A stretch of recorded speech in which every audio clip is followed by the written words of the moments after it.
Puji Tuhan, Shalom. Ya, salam selamat sore Bapak Ibu Saudara sekalian, salam sejahtera untuk kita semua. Bapak Ibu dimanapun Bapak Ibu berada saat ini. Ya, mari kita sama-sama siapkan hati, kita luangkan waktu kita untuk kita kembali bersekutu bersama-sama di dalam hadirat Tuhan. Kita akan beribadah memuji Tuhan dan juga kita akan kembali untuk belajar tentang kebenaran firman Tuhan. Mari Bapak Ibu Saudaraku yang dikasihi oleh Tuhan, kita akan memulaikan ibadah PA saat ini. Kita mengangkat satu pujian, Kaulah Segalanya.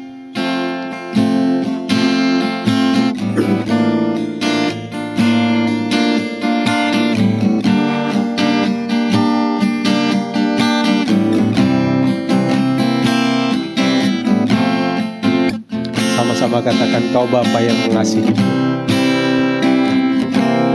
Kau Bapa yang mengasihiku, kuasa-Mu memulihkanku,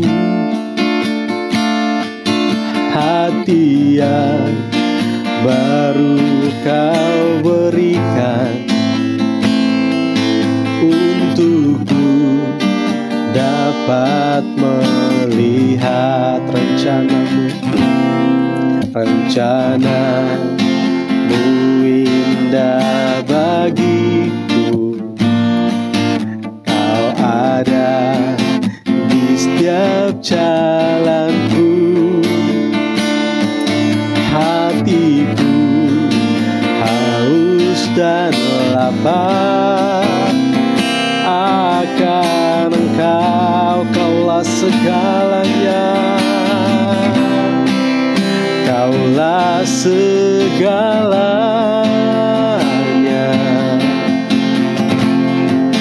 di dalam hidupku.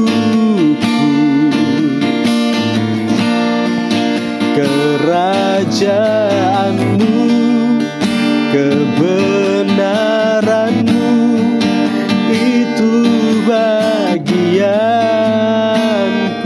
Kaulah yang kupandang, Kaulah yang kupandang selama hidupku.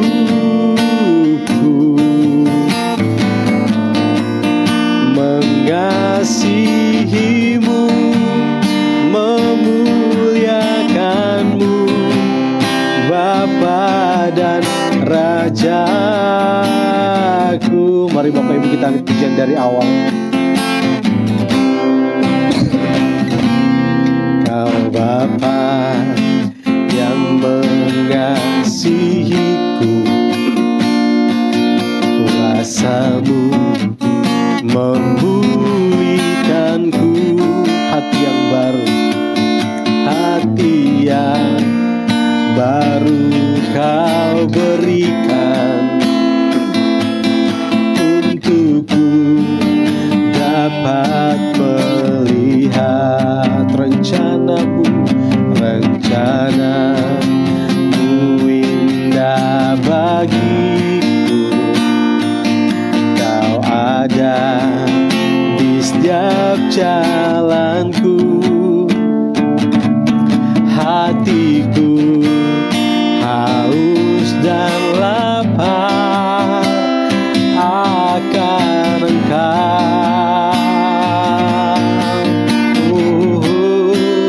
Kaulah segalanya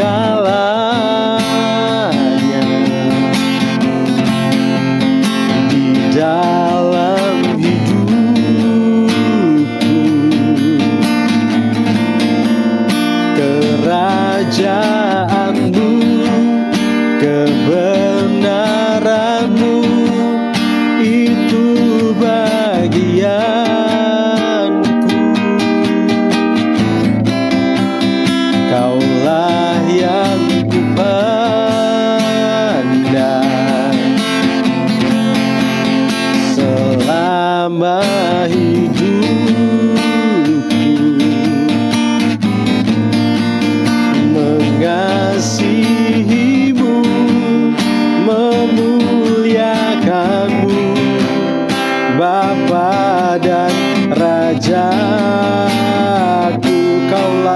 segalanya,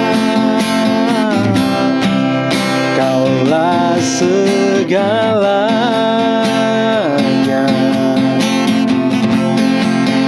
Di dalam hidupku,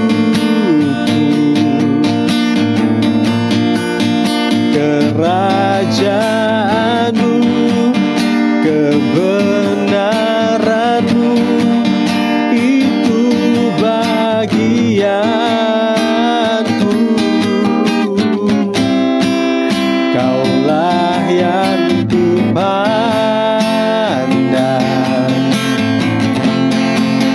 selama hidupku, mengasihimu, memuliakanmu, Bapa dan Raja. Ku mengasihimu, mengasihimu, memuliakan Bapa dan Raja. Ku mengasihimu, mengasihimu, memuliakanmu, Bapa dan Rajaku.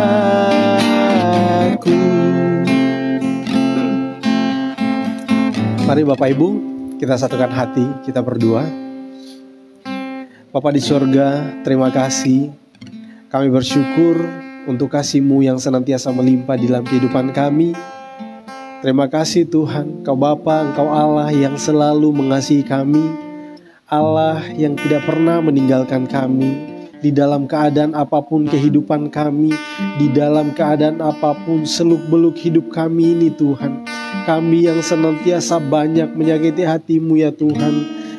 Tapi Engkau Tuhan tidak pernah meninggalkan kami. Bahkan Engkau Tuhan, sedikit pun Tuhan Engkau tidak pernah untuk menyakiti kami Tuhan. Terima kasih Tuhan. Kami sungguh sangat bangga memiliki Engkau Tuhan di dalam hidup kami. Terpujilah Engkau Bapa di sorga.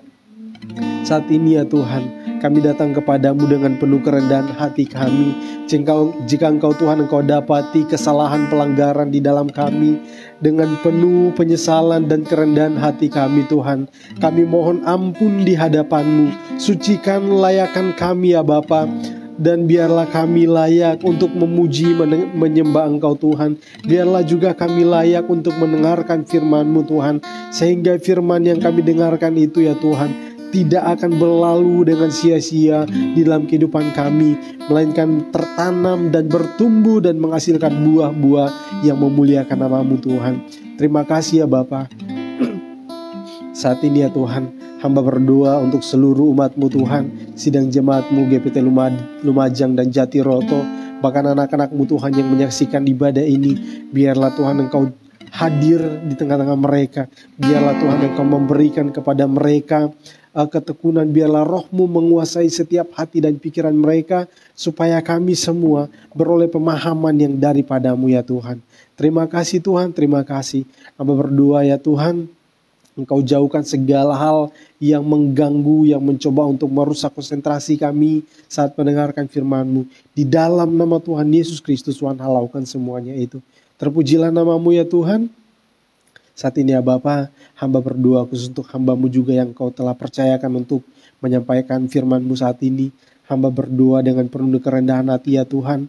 Mohon kepada-Mu ya Bapa, supaya Engkau Tuhan memberikan kasih karunia kepada hamba-Mu ini, lingkupi hamba-Mu ini, berikan kekuatan kepada hamba-Mu, memberikan hikmat, menguasai pikiran, perasaan, bahkan bibir lidah hamba-Mu. Semuanya Engkau kuasai Tuhan, sehingga hamba dapat berkata-kata seturut dengan kehendak-Mu ya Bapa. Terima kasih Tuhan, terima kasih. Ini doa kami bersama-sama untuk mendengarkan firman-Mu hanya di dalam nama Tuhan Yesus Kristus Allah kami. Haleluya, amin. Baiklah Bapak Ibu, puji Tuhan. Sekali lagi Bapak Ibu, saya ingin menyapa semuanya. Mungkin ada yang masih baru bergabung. Sekali lagi saya salam persaudaraan di dalam kasih Tuhan kita Yesus Kristus. Shalom. Ya, kita bersyukur Bapak Ibu karena hari ini kita masih beroleh kesempatan, kesehatan, dan kekuatan sehingga saat ini kita masih bisa berkumpul bersama-sama di dalam satu iman ya, dan juga di dalam satu persekutuan di dalam nama Tuhan kita Yesus Kristus. Bapak Ibu yang dikasihi oleh Tuhan, tidak terasa ya, kita sudah banyak belajar tentang firman Tuhan. Dan Bapak Ibu kalau kita belajar tentang firman Tuhan itu suatu dibilang seperti suatu hal yang tidak akan pernah habis dan tidak akan pernah usang, tidak akan pernah bahkan tidak akan pernah ketinggalan zaman. Firman Tuhan itu selalu baru dalam kehidupan kita Bapak Ibu Saudara. Sebab itu Bapak Ibu, kalau kita belajar firman Tuhan dengan kerinduan untuk mengenal Tuhan, maka kita akan melihat firman Tuhan itu seperti sesuatu yang berbeda dengan orang-orang yang hanya belajar firman Tuhan hanya sekedar untuk sambil lalu begitu saja. Itu akan menjadi sesuatu yang membosankan Bapak Ibu ya. Tetapi saya yakin dan percaya bahwa kita semua adalah orang-orang yang senantiasa teguh di dalam iman, dan kita semua suka akan kebenaran firman Tuhan. Karena dengan belajar firman Tuhan, kita juga sedang memahami. Artinya seperti ini, kalau kita belajar firman Tuhan, itu berarti kita itu sedang mencoba untuk mendengarkan dan memahami isi hati Tuhan. Kita mendengarkan perkataan Tuhan. Ketika kita membaca firman Tuhan, wah, ini sesuatu seolah-olah Tuhan itu sedang berbicara kepada kita secara langsung ya. Tapi tidak menutup kemungkinan mungkin Bapak Ibu kadang merasa bosan. Tidak apa-apa. Kalau kita mungkin merasa bosan, katakan itu sama Tuhan. Dan Tuhan akan memberikan semangat yang baru untuk kita supaya kita senantiasa tetap teguh di dalam iman. Dan sebab itu Bapak Ibu, ini bukan suatu hal yang kebetulan untuk kita belajar terus tentang firman Tuhan, tetapi ini memang kebutuhan kita di dalam hidup ini. Mari Bapak Ibu, ya, waktu-waktu yang lalu kita sudah belajar tentang pendalaman Alkitab ini. Kita sudah sampai di tema tentang eklesiologi. Bapak Ibu masih ingat ya, eklesiologi adalah satu kajian atau ilmu Alkitab yang membahas tentang akhir zaman. Ya, Bapak Ibu pasti sudah tahu, kita sudah ulang-ulang berikan penjelasan tentang pengertian dari eskatologi ini, yaitu eskatos yang berarti terakhir, eskatologi atau hari-hari terakhir ya. Kita lanjut Bapak Ibu ya. Saya akan sedikit review Bapak Ibu, mungkin bisa kelihatan ya. Saya akan sedikit review. Saya tidak tahu, saya sampai lupa kita mulainya bulan berapa ya Bapak Ibu ya. Ya, kita sudah belajar tentang firman Tuhan itu mulai dari doktrin Allah ya, atau prolegomena ya Bapak Ibu ya. Kita belajar tentang Allah, siapakah Allah itu, dan apa saja yang Allah telah kerjakan di dalam kehidupan kita. Apa yang telah apa saja karya-karya Allah itu. Nah, dan juga kita sudah belajar tentang karya Allah. Salah satunya adalah Allah yang menciptakan malaikat. Kita belajar tentang doktrin tentang malaikat ya. Angelologi kita belajar. Apa sih malaikat itu? Makhluk seperti apa sih malaikat itu? Kenapa sih mereka itu ada? Dan apa saja yang mereka lakukan dan apa kontribusinya juga untuk manusia. Nah, Bapak Ibu pasti tahu ya, di Alkitab, bahkan di perjanjian lama, perjanjian baru pun tetap ada, di mana ada malaikat Tuhan yang menampakkan diri kepada mulai dari Adam dan Hawa, dan juga dari kisahnya Abraham dan sampai seterusnya. Sepanjang sejarah Alkitab, malaikat itu akan selalu tampil ya Bapak Ibu ya. Dan juga kita belajar juga tentang setan. Bapak Ibu sudah pasti tahu ya setan, bahwa kita percaya bahwa Tuhan tidak menciptakan setan. Tetapi kenapa setan itu ada? Kita sudah mengerti bahwa setan itu adalah malaikat ya. Awalnya itu adalah malaikat, tetapi karena ketidaktaatan, karena kesombongan yang ingin menyaingi Tuhan, maka Tuhan melemparkan dia dari surga. Dia dibuang dari surga ya. Jadi tidak bisa lagi ada di surga. Sebab di sini juga kita tahu Bapak Ibu bahwa di surga itu adalah tempat yang kudus. Dosa itu tidak boleh ada di surga. Sebab itu malaikat yang karena kesombongannya dia mau menyaingi Tuhan, sehingga Tuhan melemparkan dia. Karena sorga itu bukan tempat untuk dosa. Sebab itu Bapak Ibu, kita sudah melihat bahwa setan adalah awalnya itu adalah malaikat, tetapi karena kesombongan sehingga Tuhan melemparkan dia. Terus selanjutnya kita sudah belajar juga tentang antropologi atau doktrin tentang manusia. Kita sudah belajar aspek-aspek yang ada di dalam manusia. Manusia itu makhluk seperti apa? Apakah manusia itu berasal dari makhluk hidup yang lain? Atau manusia itu diciptakan langsung oleh Tuhan? Kita sudah belajar Bapak Ibu ya, bahwa manusia ini, kalau mungkin ada teori-teori yang lain yang mengatakan manusia itu berasal dari hewan atau dari kera ya Bapak Ibu ya. Manusia itu bukan diciptakan oleh Tuhan langsung, tetapi berevolusi. Mulai dari yang makhluk yang paling kecil terus tiba-tiba sampai ke jadi seperti kera. Kera kan paling mirip dengan manusia, terus tiba-tiba waktu demi waktu akhirnya dia berevolusi dan menjadi sama seperti ini ya, seperti kita sekarang ini. Tidak demikian, tetapi Alkitab mengajarkan kepada kita bahwa manusia adalah ciptaan Tuhan. Sebab itu manusia berbeda dengan ciptaan-ciptaan yang lain. Tidak ada satupun makhluk di dunia ini yang sama dengan manusia. Manusia diberi pengertian, diberikan roh, diberikan akal budi, diberikan tubuh fisik yang baik, dan banyak hal Bapak Ibu ya, kelebihan manusia. Dan juga Bapak Ibu, kita juga sudah belajar bahwa manusia akhirnya jatuh ke dalam dosa. Kita sudah belajar ya Bapak Ibu ya tentang doktrin tentang dosa atau hamartologi.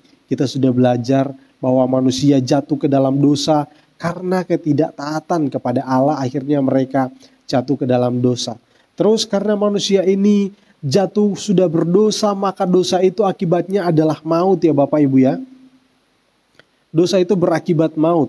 Artinya manusia itu berada di penghukuman, berada di bawah penghukuman dosa. Karena dosa itu maut, jadi keterpisahan dengan Allah, manusia itu akan binasa. Ya, jadi manusia itu akan binasa.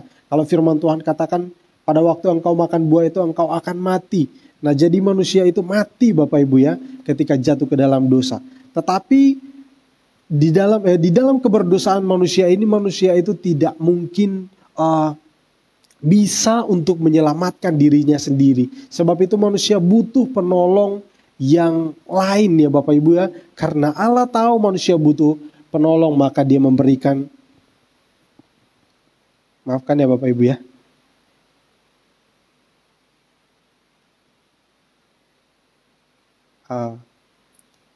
Ya.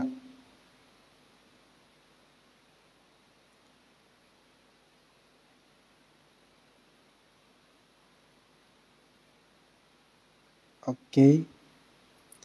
Ya.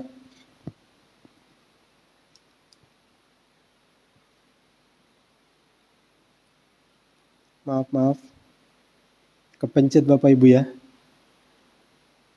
Oke.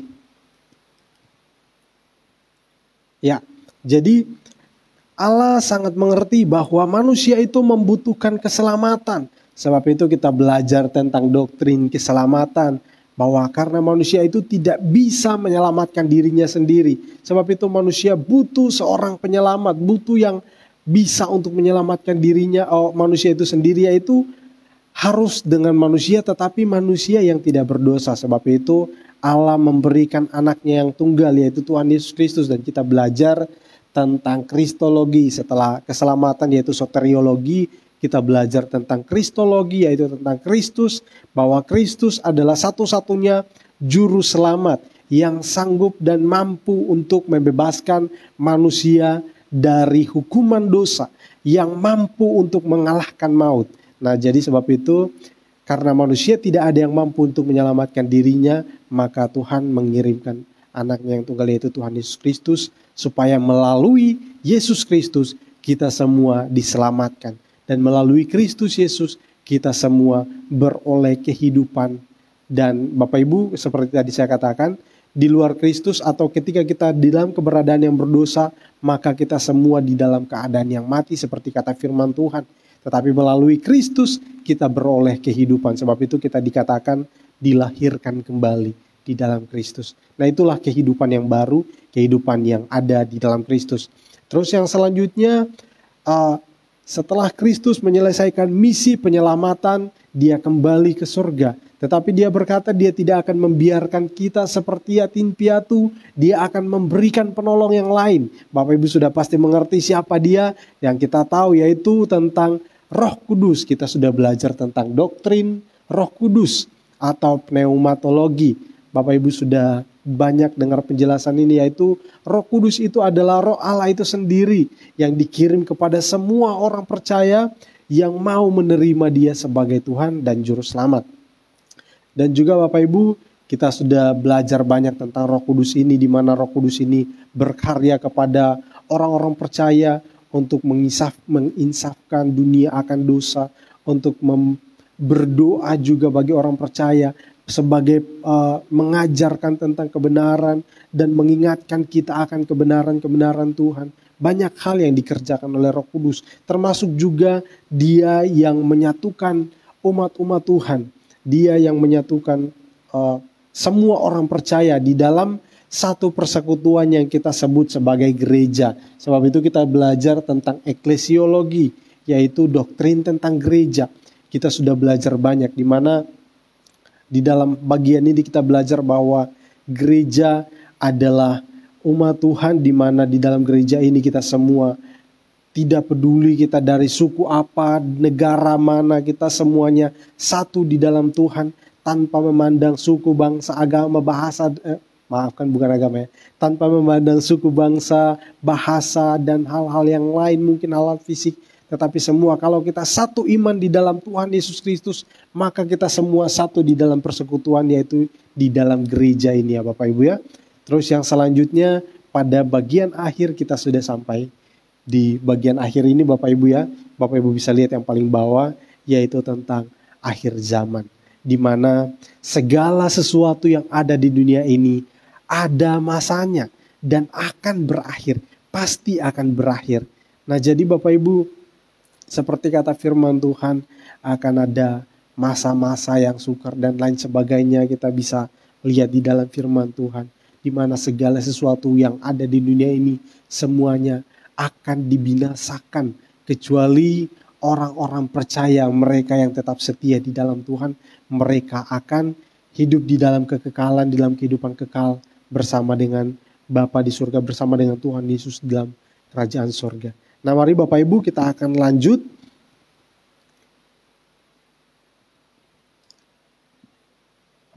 Ya, hari ini Bapak Ibu, saya ingin kita melihat tentang satu bagian yang merupakan hal yang atau poin di dalam berita tentang akhir zaman ini. Jadi Bapak Ibu, kita sudah belajar banyak ya tentang akhir zaman, walaupun baru sudah kurang lebih 1 bulan ya Bapak Ibu kita belajar tentang hal ini. Saya rasa itu sudah cukup banyak Bapak Ibu, tetapi saya mengakui ini seperti sesuatu yang memang tidak bisa kita bahasnya secara cepat Bapak Ibu ya. Karena memang ini kami juga perlu kehati-hatian, karena tentang akhir zaman ini, doktrin tentang akhir zaman ini seperti banyak hal yang sepertinya seperti misteri Bapak Ibu ya. Karena ini belum terjadi. Karena ini masih akan datang, tetapi melalui pertolongan firman Tuhan kita semua, baik kami yang menyampaikan firman Tuhan ini diberikan pemahaman oleh firman Tuhan melalui Roh Kudus, kami diberi pengertian untuk bisa menyampaikan kepada Bapak Ibu Saudara sekalian. Di sini kita melihat bahwa akhir zaman itu adalah salah satu poin penting di dalam akhir zaman itu adalah kita akan berbicara tentang kedatangan Yesus. Nah, Bapak Ibu kita semua pasti tahu tentang, tentunya ini tidak asing lagi ya Bapak Ibu buat kita semua, kedatangan Yesus. Di mana hal ini kita akan melihat bahwa kalau Bapak Ibu baca di dalam Alkitab, Tuhan Yesus itu datang ada 2 kali Bapak Ibu ya. Yang pertama itu, kedatangan yang pertama yaitu untuk misi penyelamatan ya. Jadi Tuhan Yesus datang untuk menjadi juru selamat atau menjadi korban tebusan atas dosa manusia. Menjadi korban tebusan atas manusia yang telah berdosa. Jadi karena dosa manusia melakukan banyak pelanggaran sehingga Tuhan Yesus itu dan manusia tidak ada seperti tadi yang saya katakan bahwa tidak ada yang sanggup untuk menyelamatkan dirinya sendiri. Sebab itu Tuhan Allah memberikan anaknya yang tunggal yaitu Tuhan Yesus Kristus sehingga dia datang ke dalam dunia. Bapak Ibu bisa baca di dalam kitab Yohanes 3 ayat 16 ya, Bapak Ibu pasti tahu ayat ini. Karena begitu besar kasih Allah akan dunia ini, sehingga ia telah mengaruniakan anaknya yang tunggal, supaya setiap orang yang percaya kepadanya tidak binasa, melainkan beroleh hidup yang kekal. Jadi ini misi pertama yang dilakukan oleh Tuhan Yesus ketika dia datang ke dalam dunia. Jadi ini kedatangan yang pertama Bapak Ibu ya. Dia datang ke dalam dunia, dia menjadi juru selamat bagi orang-orang yang diberi kasih karunia sehingga diselamatkan Bapak Ibu ya. Terus yang selanjutnya Bapak Ibu, kedatangan yang kedua, yang ini yang kita akan lihat Bapak Ibu karena ini akan berkaitan dengan akhir zaman, yaitu untuk ada hal-hal yang memang yang terjadi dalam kedatangan yang kedua, yaitu untuk pengangkatan atau mengangkat orang-orang yang percaya, dan ada hal-hal lain yang terjadi Bapak Ibu. Nah jadi ini berbicara tentang akhir zaman. Dan kita akan lihat sedikit demi sedikit Bapak Ibu, kita akan lihat bersama-sama tentang kedatangan Tuhan Yesus atau kedatangan Yesus kedua kali. Kita lihat kedatangan Yesus yang kedua. Saya akan mengajak kita untuk membaca di dalam Matius pasal yang ke-24. Nah,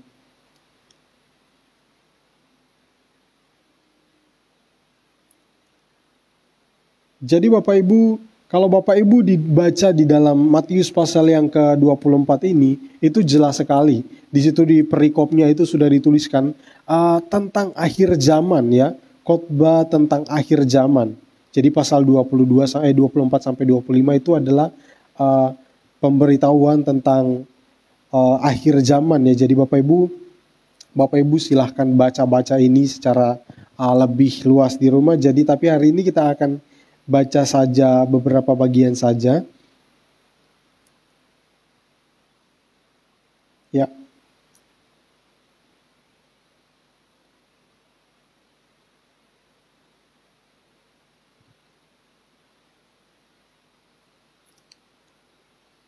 Oke Bapak Ibu ya. Jadi saya akan membacakan kita di ayat yang ke-39.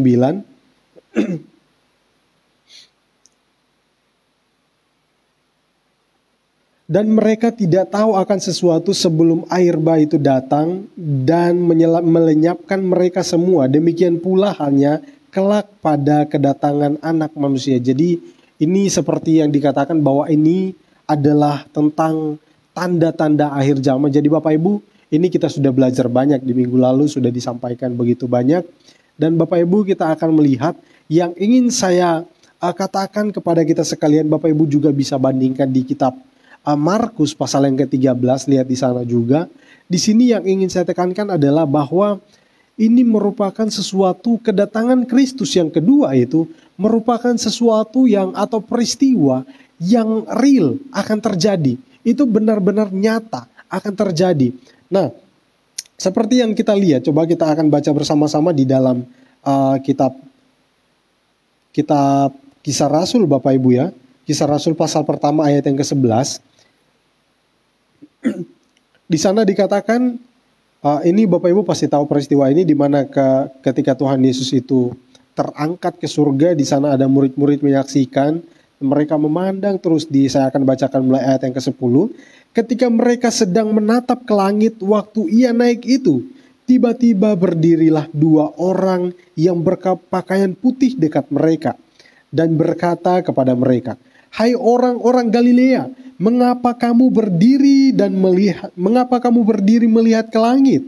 Yesus ini yang terangkat ke surga meninggalkan kamu akan datang kembali dengan cara yang sama seperti kamu melihat dia naik ke surga." Nah, jadi ini berarti suatu seperti kita katakan seperti sesuatu yang bisa dikatakan seperti sesuatu atau nubuatan, bisa juga kita mungkin ini juga bisa masuk sebagai nubuatan bahwa ini akan terjadi seperti ini Bapak Ibu. Jadi yang ingin saya katakan kepada kita sekalian di dalam tentang kedatangan Yesus yang kedua kali itu benar-benar real. Jadi ketika dikatakan kedatangan anak manusia atau kedatangan Kristus yang kedua kali, itu bukan bahasa kiasan atau perumpamaan, tetapi itu benar-benar akan terjadi. Itu yang dimaksudkan di dalam firman Tuhan ini, atau yang saya maksudkan di dalam tentang kedatangan Tuhan Yesus yang kedua kali ini.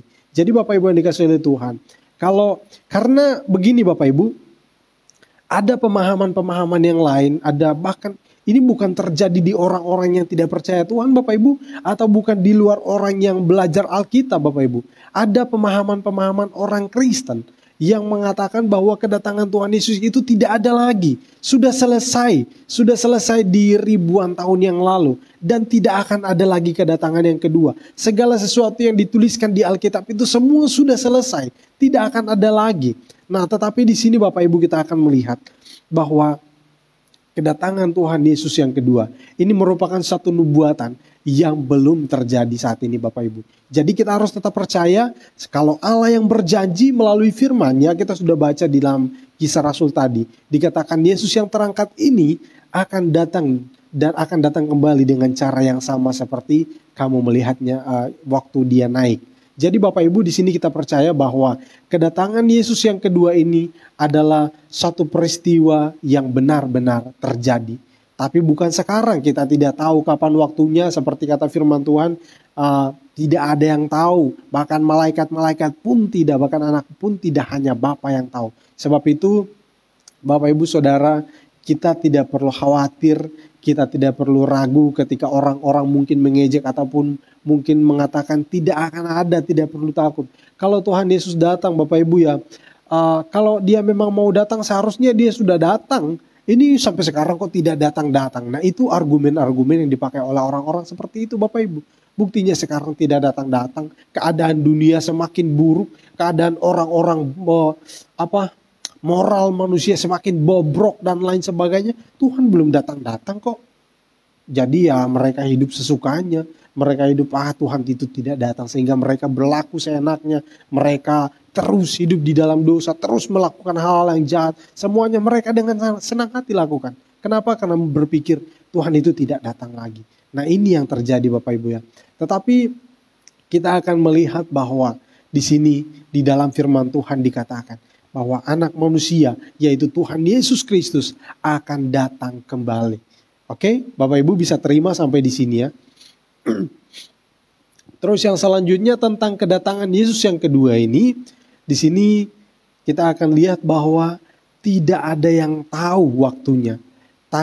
Tetapi walaupun tidak ada yang tahu Bapak Ibu ya, tetapi di dalam kitab Matius pasal yang ke-24 tadi sampai pasal yang ke-25, Bapak Ibu baca mulai dari pasal pertama, mulai dari ayat pertama sampai ayat yang terakhir, Bapak Ibu bisa lihat di sana. Itu berbicara tentang tanda-tanda akhir zaman ya Bapak Ibu ya. Memang waktunya tidak jelas, tetapi firman Tuhan katakan, tetapi kalau kamu melihat hal itu semua terjadi, ketahuilah bahwa waktunya tidak lama lagi. Bahkan dikatakan di dalam salah satu ayat di dalam kitab Matius itu tadi Bapak Ibu, itu dikatakan sudah di ambang pintu.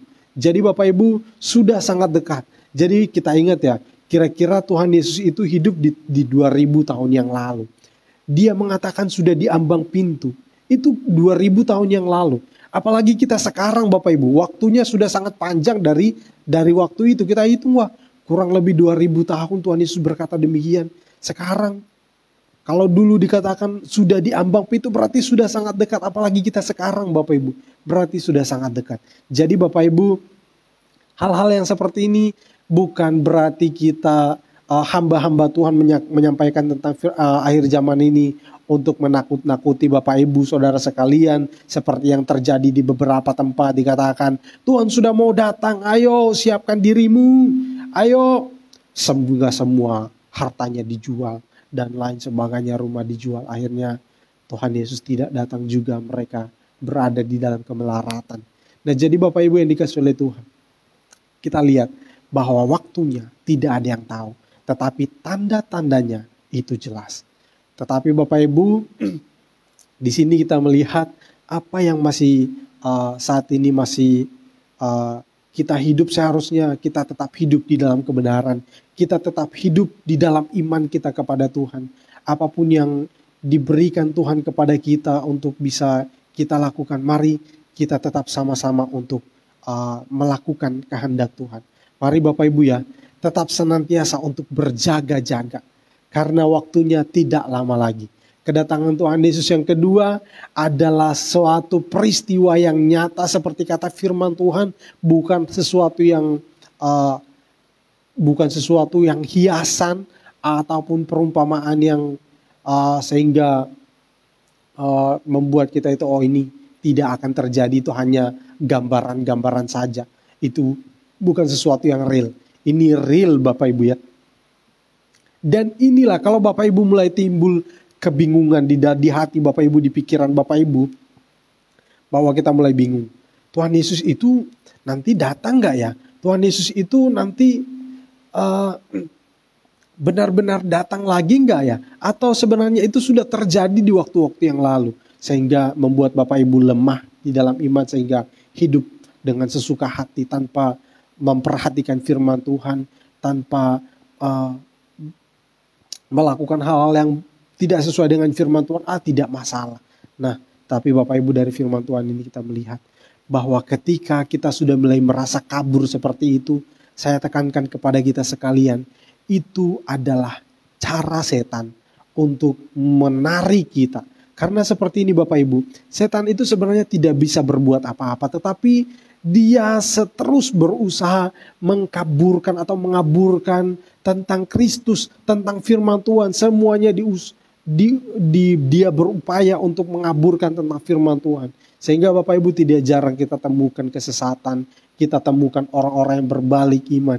Itu karena firman Tuhan itu di dalam hatinya itu telah dikaburkan oleh setan, sehingga dia tidak bisa melihat lagi dengan jelas tentang Tuhan Yesus Kristus, dan mengabaikan, bahkan berbalik, bahkan menolak Tuhan Yesus Kristus sebagai Tuhan dan Juru Selamat. Itu adalah karya setan.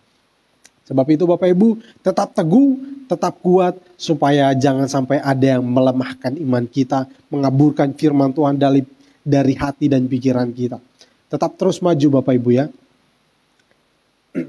Kita akan lihat lagi kedatangan Tuhan Yesus Kristus yang kedua. Itu Bapak Ibu, kalau mungkin beberapa waktu yang lalu kita sempat berpikir bahwa berbicara tentang akhir zaman, kedatangan Tuhan Yesus Kristus, kita akan pikirkan, akan terjadi penderitaan, akan terjadi kesusahan besar. Aduh, seperti ini, seperti itu Bapak Ibu. Kalau berbicara tentang kedatangan Tuhan Yesus Kristus yang kedua, itu seharusnya menjadi satu harapan besar bagi setiap orang percaya. Setiap orang percaya harus menaruh harapan kepada kedatangan Kristus yang kedua. Karena dengan kedatangan Kristus yang kedua, di sana kita akan beroleh kebahagiaan. Di sana kita akan terlepas dari segala beban hidup. Di sana kita akan terlepas dari masalah-masalah yang mengikat kita di dunia ini. Mungkin kita hidup di dalam penderitaan, mungkin penderitaan batin, mungkin banyak orang yang mencemooh tentang iman kita, banyak orang yang mungkin menyepelehkan tentang iman kita, banyak orang yang hidup berbuat jahat kepada kita. Ketika kedatangan Kristus yang kedua, kita akan merasa lega, wah, imanku ini tidak sia-sia. Dan benar seperti kata firman Tuhan, bahwa Tuhan itu datang kembali. Ketika dia datang yang kedua kali Bapak Ibu, kita semua akan diangkat bersama-sama dengan dia. Dan kita hidup di dalam kemuliaan. Wow, luar biasa. Ketika kita membayangkan, saya sendiri ketika membayangkan akan hal ini Bapak Ibu, wow, hati ini penuh dengan sukacita. Hati ini penuh dengan kebahagiaan yang begitu luar biasa. Bahwa Bapak Ibu, benar seperti kata Rasul Paulus, bahwa kebahagiaan yang akan kita terima nanti itu tidak sebanding dengan penderitaan-penderitaan yang kita alami sekarang ini. Bahwa kebahagiaan yang kita alami bersama dengan Tuhan di dalam kekekalan itu jauh lebih besar itu dibandingkan dengan penderitaan yang kita alami. Itu tidak ada apa-apanya penderitaan saat ini. Ya. Jadi, wow, sangat sukacita. Seharusnya ketika kita mengharapkan tentang kedatangan Tuhan yang kedua kali, wow, itu suatu sukacita besar untuk kita. Coba kita baca Bapak Ibu di dalam 1 Yohanes pasal yang ketiga.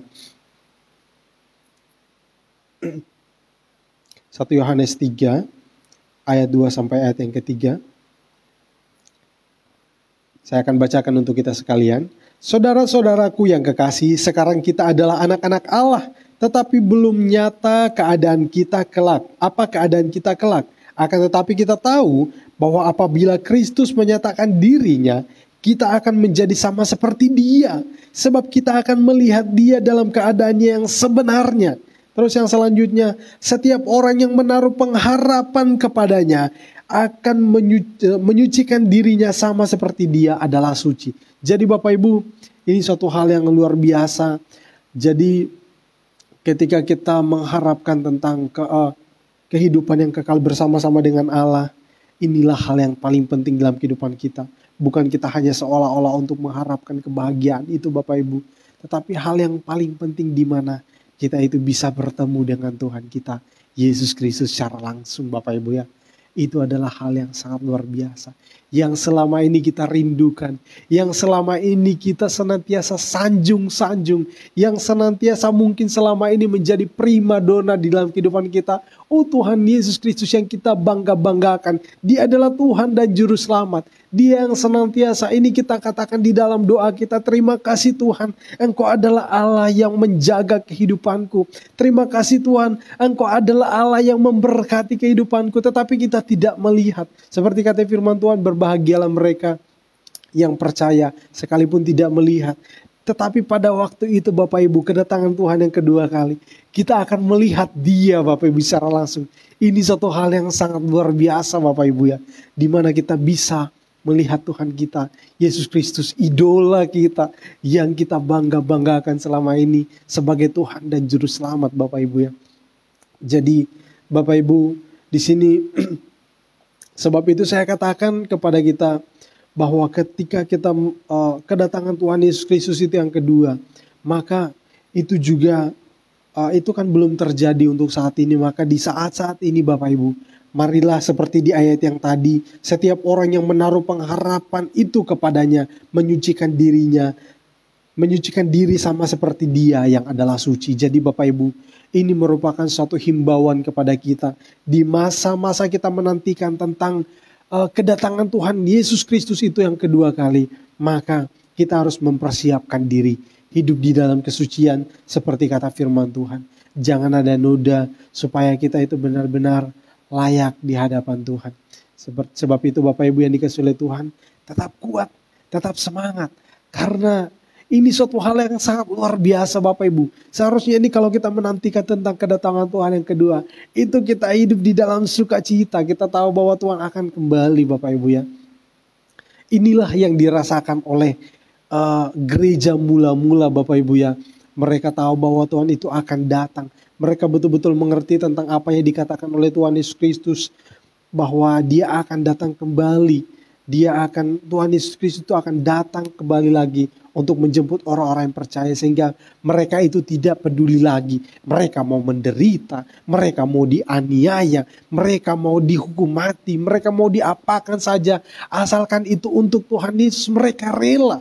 Sebab itu Paulus berkata bahwa di dalam penderitaannya itu dia beroleh bagian di dalam penderitaan Tuhan Yesus Kristus. Jadi Bapak Ibu, ini suatu hal yang sangat luar biasa ketika kita sudah mulai berpikir bahwa apapun yang kita lakukan, ketika walaupun kita hidup di dalam penderitaan, kalau penderitaan itu karena nama Tuhan, maka kita tidak akan peduli lagi. Asalkan itu untuk Tuhan, pasti Tuhan akan senang. Untuk hal itu kita akan menyenangkan hati Tuhan. Sebab itu Bapak Ibu tidak perlu ragu ya. Jadi tentang kedatangan Tuhan Yesus Kristus itu, seharusnya itu ketika kita menantikan itu kita penuh dengan sukacita Bapak Ibu ya. Di dalam menjalani kehidupan kita ketika kita ingat, oh Tuhan itu akan datang. Sebentar lagi Tuhan akan datang. Maka itu akan membawa sukacita besar dalam kehidupan kita Bapak Ibu ya.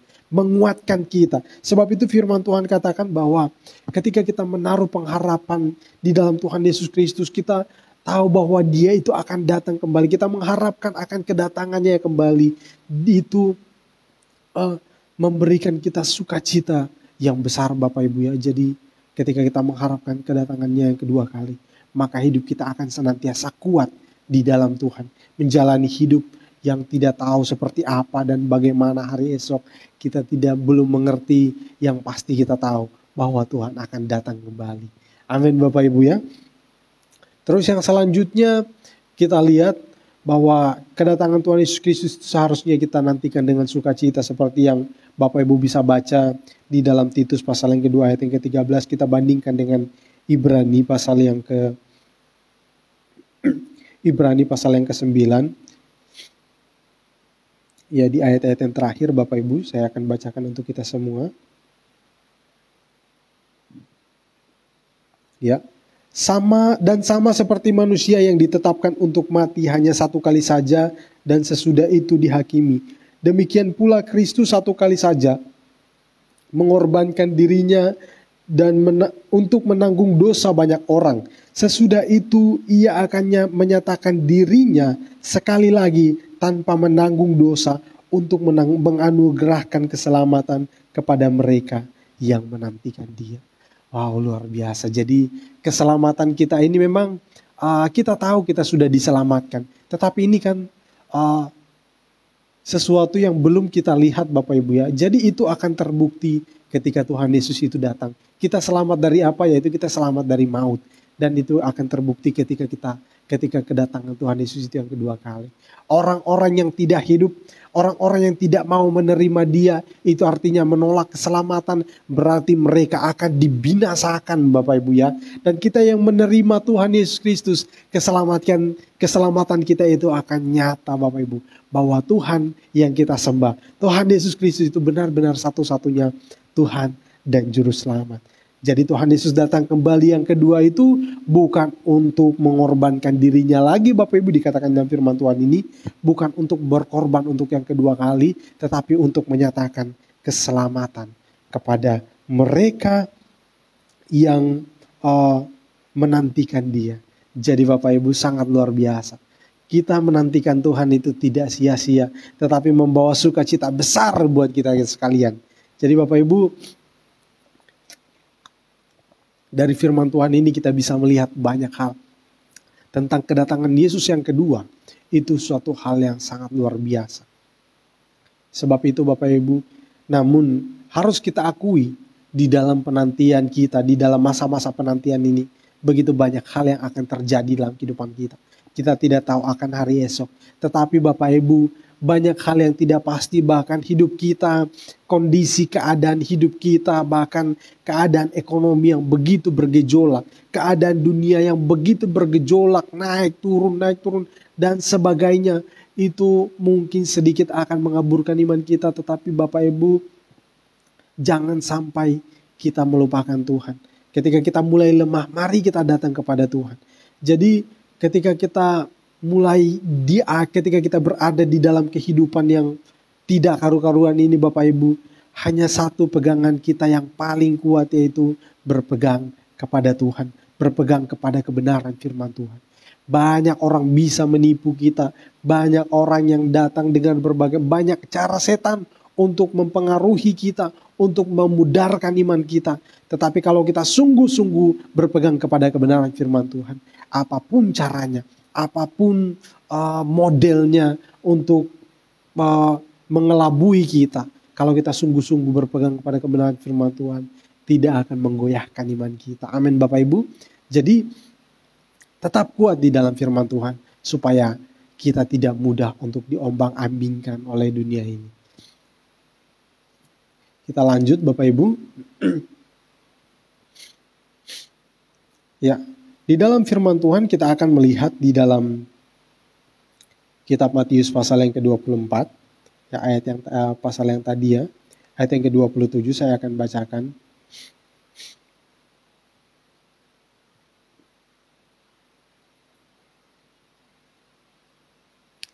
Ya. Ya, jadi tentang kedatangan Tuhan Yesus Kristus itu kita akan lihat di ayat yang ke-27. Ya. Sebab sama seperti kilat memancar dari sebelah timur dan melontarkan cahayanya sampai ke barat, demikian pula kelak kedatangan Anak Manusia. Jadi kedatangan Yesus yang kedua kali itu terjadinya itu seketika Bapak Ibu ya. Jadi seketika akan terjadi di seluruh dunia. seketika terjadi Bapak Ibu ya. Jadi seperti yang dikatakan di sini, sama seperti kilat memancar dari sebelah timur dan melontarkan cahayanya sampai ke barat. Wow, seperti kilat, jadi terjadi seketika, begitu cepat Bapak Ibu ya. Dan kedatangan, siapa yang bisa menyaksikan tentang kedatangan Tuhan Yesus ini yang kedua kali? Dilihat oleh semua orang Bapak Ibu. Kita baca di ayat yang ke-30. Dan pada waktu itu akan tampak tanda anak manusia di langit. Semua bangsa di bumi akan meratap. Dan mereka akan melihat anak manusia itu datang di atas awan-awan di langit dengan segala kekuasaan dan kemuliaan. Ini suatu hal yang sangat luar biasa. Disaksikan oleh semua orang. Semua bangsa di bumi akan meratap dan mereka akan melihat anak manusia datang di awan-awan, datang kelihatan, lihat di langit dengan segala kekuasaan dan kemuliaan. Ini luar biasa, semua orang melihat. Jadi Bapak Ibu yang dikasihi oleh Tuhan, dan kedatangan anak manusia ini seperti yang juga kita bisa baca di ayat yang ke-21, 31, di sana dikatakan, dan dia akan menyuruh keluar malaikat-malaikatnya dengan meniup sangkakala yang dahsyat bunyinya, dan mereka akan mengumpulkan orang-orang pilihannya dari keempat penjuru bumi, dari ujung langit yang satu ke ujung langit yang lain. Wow, ini sangat luar biasa. Ini seperti apa ya? Kalau saya katakan ini seperti gimana kira-kira seperti ini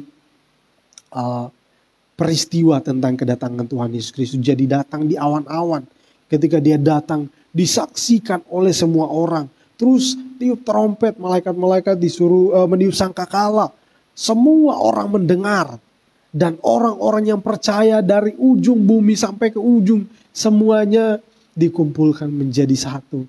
Dan mereka itu akan terangkat bersama-sama dengan Tuhan Yesus Kristus. Jadi Bapak Ibu, ini begitu, ketika saya belajar hal ini, wow, ini begitu sangat memberikan suatu gairah yang luar biasa Bapak Ibu ya. Kita melihat, mengerti tentang kedatangan, belajar tentang kedatangan yang Tuhan Yesus yang kedua ini memberikan suatu semangat, memberikan sukacita, memberikan kedamaian yang tiada tara Bapak Ibu ya. Ketika melihat hal ini, mungkin keadaan kita saat ini sedang di dalam masalah besar. Mungkin keadaan kita saat ini sedang dirundung berbagai macam tantangan hidup. Tetapi ketika kita ingat, Tuhan Yesus itu pasti datang.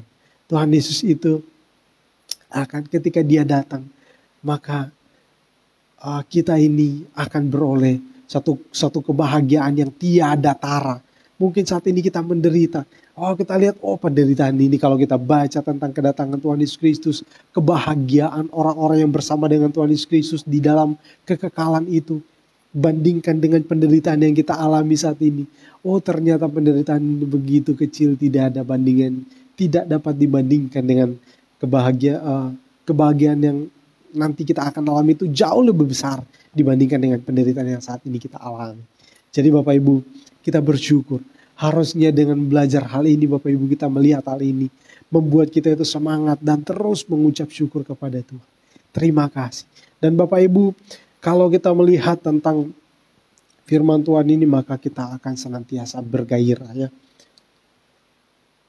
Ya, kedatangan Tuhan Yesus Kristus yang kedua ini juga sudah Bapak Ibu sudah belajar yang kemarin minggu lalu ya, di dalam 1 Tesalonika 4 ayat yang ke-16, di sana dikatakan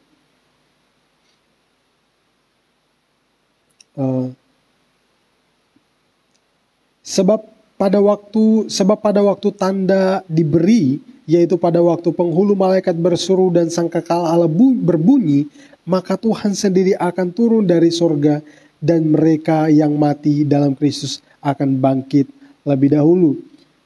Jadi ketika Tuhan Yesus datang yang kedua kali ini Bapak Ibu, ada kebangkitan. Jadi orang-orang yang mati di dalam Tuhan Yesus Kristus, mereka yang mati di dalam iman kepada Tuhan Yesus Kristus, maka semua ini akan dibangkitkan kembali Bapak Ibu. Terus yang selanjutnya Bapak Ibu, sesudah itu kita yang hidup, yang masih tinggal akan diangkat bersama-sama dengan mereka dalam awan menyongsong Tuhan di angkasa. Demikianlah kita akan selamanya bersama-sama dengan Tuhan. Wow, sangat luar biasa, sangat bersuka cita Bapak Ibu ya. Ketika kita bersama-sama dengan Tuhan, orang yang tadi mati di dalam Kristus semua akan dibangkitkan. Kalau kita kedatangan Tuhan Yesus itu yang kedua, kalau Bapak Ibu dan saya, saudara sekalian, kita masih hidup saat kedatangan Tuhan Yesus itu, maka kita semua akan diangkat bersama-sama dan kita akan hidup bersama dengan Tuhan selama-lamanya. Wow, sangat luar biasa ya. Terus kita lanjut Bapak Ibu, singkat-singkat saja. Jadi tentang kedatangan Tuhan Yesus Kristus yang kedua ini merupakan janji. Ya, saya akan mengajak kita untuk membaca satu bagian firman Tuhan yang tidak asing lagi, yaitu di dalam Yohanes pasal 14 ayat yang pertama ya. Perikopnya rumah Bapa. Membaca hal-hal seperti ini membuat hati itu damai Bapak Ibu ya. Janganlah gelisah hatimu. Percayalah kepada Allah, percayalah juga kepada aku. Di rumah Bapakku banyak tempat tinggal. Jika tidak demikian tentu aku mengatakannya kepadamu. Sebab aku pergi ke situ untuk menyediakan tempat bagimu. Dan apabila aku telah pergi ke situ dan telah menyediakan tempat bagimu, aku akan datang kembali dan membawa kamu ke tempatku, supaya di tempat di mana aku berada, kamu pun berada. Wow, luar biasa. Sangat sukacita. Jadi Bapak Ibu, jangan gelisah, jangan gentar hati, dan jangan ragu.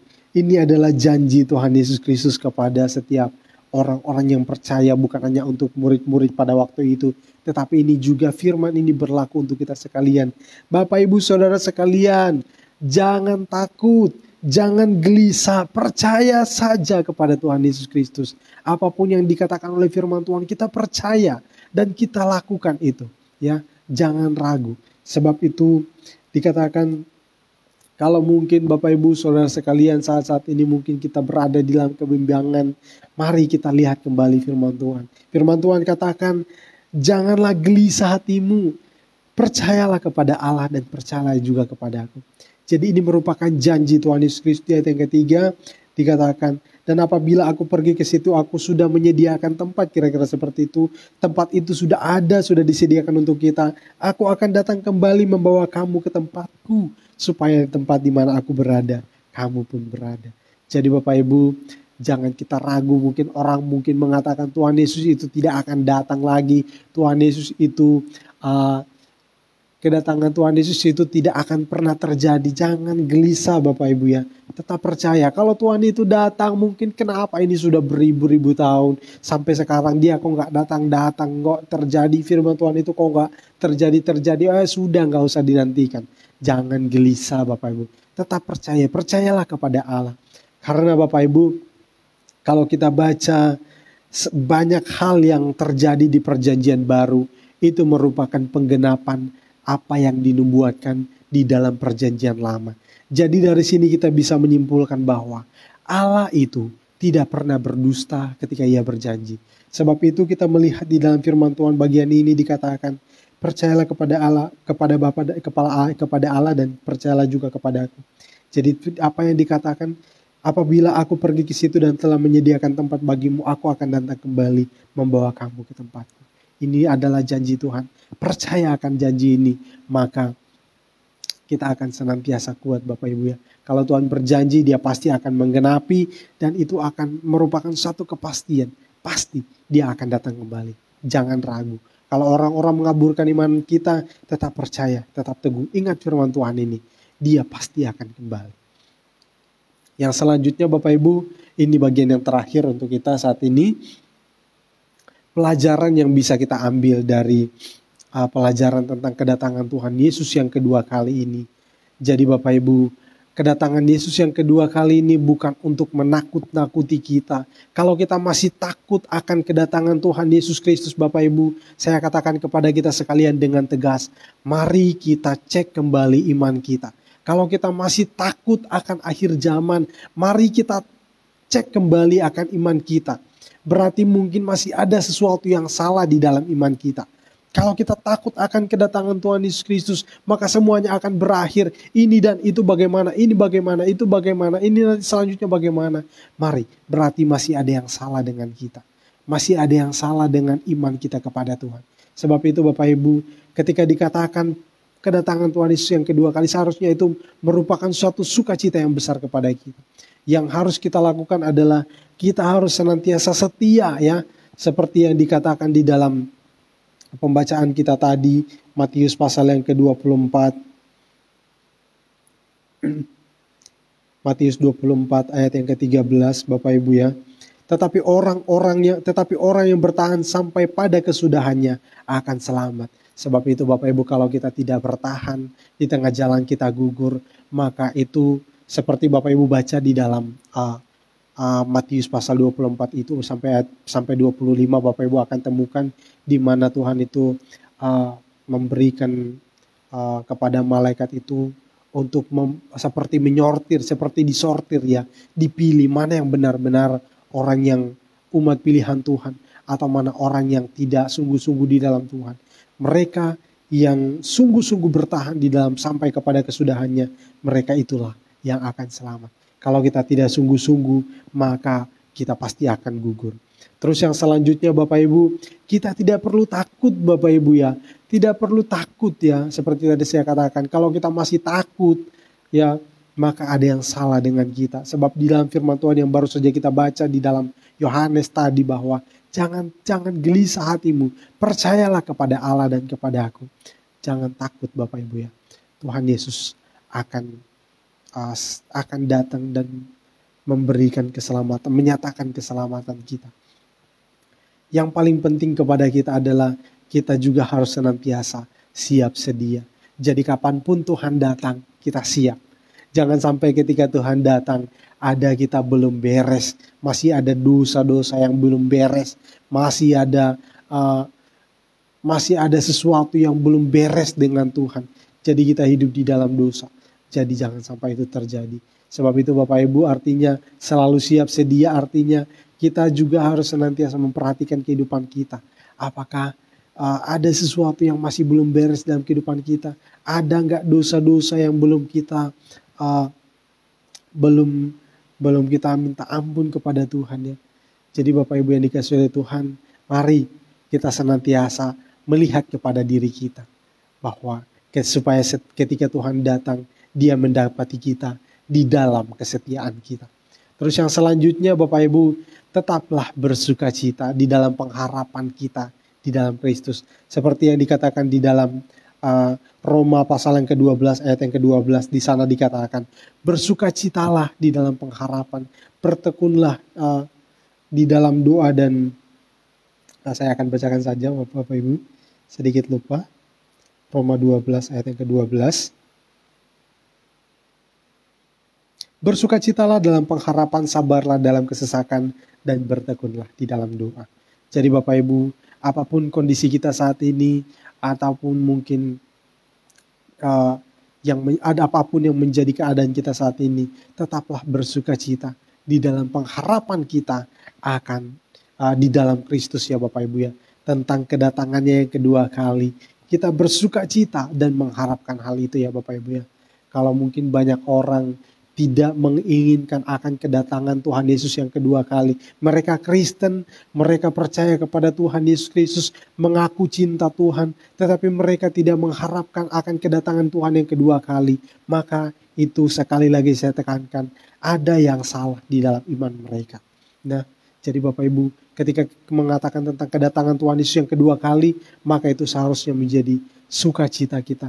Karena itulah yang menjadi pengharapan kita yang sebenarnya, di mana kita akan bertemu dengan Tuhan kita, juru selamat kita, Tuhan Yesus Kristus yang sudah rela berkorban, yang sudah rela untuk menggantikan kita menanggung akibat dari dosa yang sudah kita lakukan. Mari Bapak Ibu, bagian ini firman Tuhan untuk saat ini sudah selesai. Kita kembali mengangkat pujian awal tadi.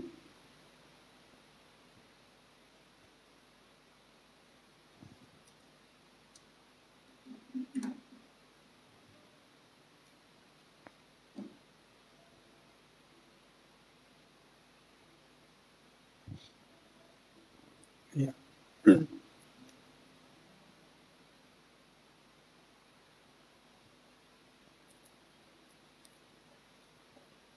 Tetap semangat Bapak Ibu ya.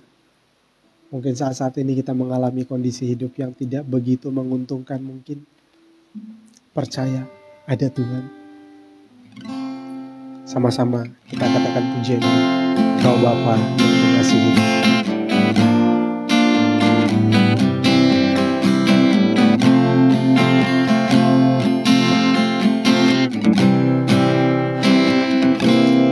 Kau Bapa yang mengasihiku, kuasa-Mu memulihkanku, hati yang baru Kau berikan untukku, dapat melihat rencana-Mu. Rencana-Mu indah bagiku, Kau ada di setiap jalanku. Hatiku haus dan lapar akan Engkau, Kaulah segalanya. Kaulah segalanya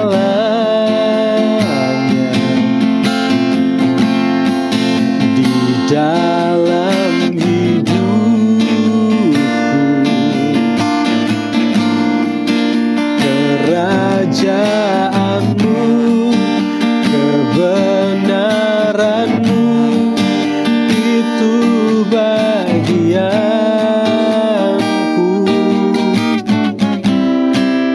Kaulah yang kupandang selama hidupku.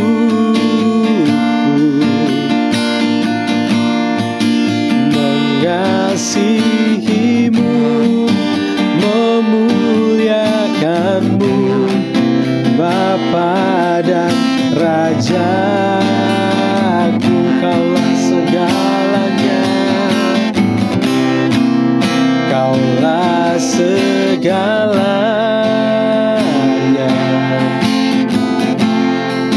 di dalam hidupku.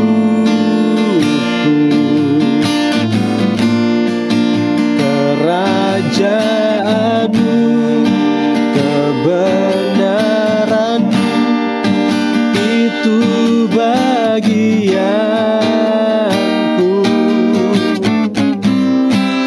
Kaulah yang kupandang selama hidupku.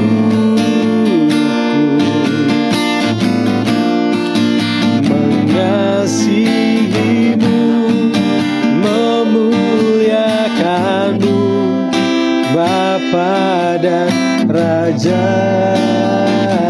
Mengasihi-Mu, mengasihi-Mu, memuliakan-Mu, Bapa dan Rajaku. Puji Tuhan, Bapak Ibu Saudara sekalian, ibadah kita telah selesai Bapak Ibu. Sebelum kita menutupnya dalam doa, Bapak Ibu terlebih dahulu kita dengarkan pengumuman. Untuk ibadah kita tetap berjalan seperti biasa. Untuk hari Rabu seperti ini Bapak Ibu, ada ibadah PA jam 5 sore Bapak Ibu dimulai ya. Kalau mungkin ada terjadi sesuatu dan hal, pasti kami akan menginformasikannya. Tapi tetap akan berjalan seperti biasa hari Rabu jam 5 sore. Dan juga untuk ibadah di hari Sabtu Bapak Ibu ada sharing firman Tuhan untuk anak-anak muda dan juga terbuka bagi siapa saja yang mau mendengarkan firman Tuhan, mungkin haus akan kebenaran firman Tuhan, biarlah kita sama-sama mendengarkan.